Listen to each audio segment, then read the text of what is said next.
मैं दिनेश की ओर आप सबका स्वागत है। न्यूज़ टाइम के अंदर धीरे धीरे पेगासस की जासूसी के नए नए धागे निकल कर आ रहे हैं और अब सुना जा रहा है कि कर्नाटका के अंदर भारतीय जनता पार्टी ने जो कांग्रेस और जेडीएस की सरकार गिराई थी और उसके अंदर भी पेगासस का उपयोग किया गया है। They had toppled the Karnataka government और इनको मध्य प्रदेश में, गोवा में, मणिपुर, अरुणाचल प्रदेश में भी कांग्रेस के नेताओं के खिलाफ इस्तेमाल किया गया था, ख़ासतौर से उनकी सरकारों को पलटने के लिए। बल्कि यहाँ तक कहा जा रहा है कि शायद शिवसेना और एनसीपी के खिलाफ महाराष्ट्र के अंदर भी इसका यूज़ किया जा रहा है कि कैसे भी करके इनकी सरकारों को पलट दिया जाए। दरअसल अगर आप इतिहास को देखें तो जासूसी करना कोई नई बात नहीं है। तो भारतीय जनता पार्टी वही कर रही है जो पहले कांग्रेस भी किया करती थी कि जासूसी करना विरोधी नेताओं की या अपने दुश्मनों की, इसमें कोई नई बात नहीं है। पर हाँ कि अब टेक्नोलॉजी बदल गई है। पहले लोग जासूसी करते थे, अब टेक्नोलॉजी जासूसी करती है और इसके डायमेंशन ख़तरनाक हैं। ख़तरनाक इसलिए कि आप हिंदुस्तान इसको डिनाई नहीं कर पा रहा है। 2 साल पहले जब पार्लियामेंट में सवाल पूछा गया था कि क्या भारत ने इजराइल से पेगासस सॉफ्टवेयर ख़रीदा है, भारत सरकार ने कोई जवाब नहीं दिया। कल जब लोकसभा के अंदर पूछा गया कि क्या भारत सरकार ने पेगासस ऑफिशियली ख़रीदा हुआ है, भारत सरकार ने फिर कोई जवाब नहीं दिया। इसका मतलब है कि दाल में कुछ काला है। स्पाइंग के लिए, जासूसी करने के लिए भारत सरकार ने, लगता है, it appears that India had bought it 2-3 years back और maybe more than that. और शायद इसका कनेक्शन है 2017 की मोदी की यात्रा इजराइल की, जहां वो नेतन्याहू से मिलते हैं।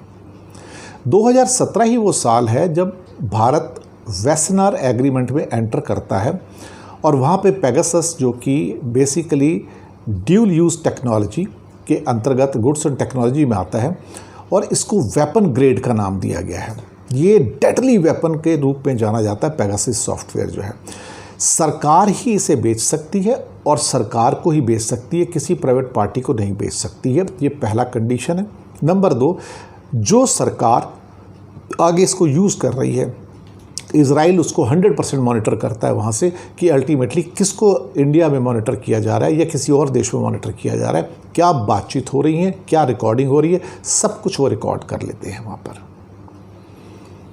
आप सोच सकते हैं कि मोदी जी की यात्रा इजराइल की, 2017 दिसंबर में इंडिया का वेस्टर्न एग्रीमेंट साइन करना और एग्रीमेंट के बाद ये परमिशन मिल जाती है, 42 मेंबर्स हैं, कि वो आपस में इस किस्म की डेडली टेक्नोलॉजीज़ और सॉफ्टवेयर बेच सकते हैं एक दूसरे को। उससे पहले नहीं।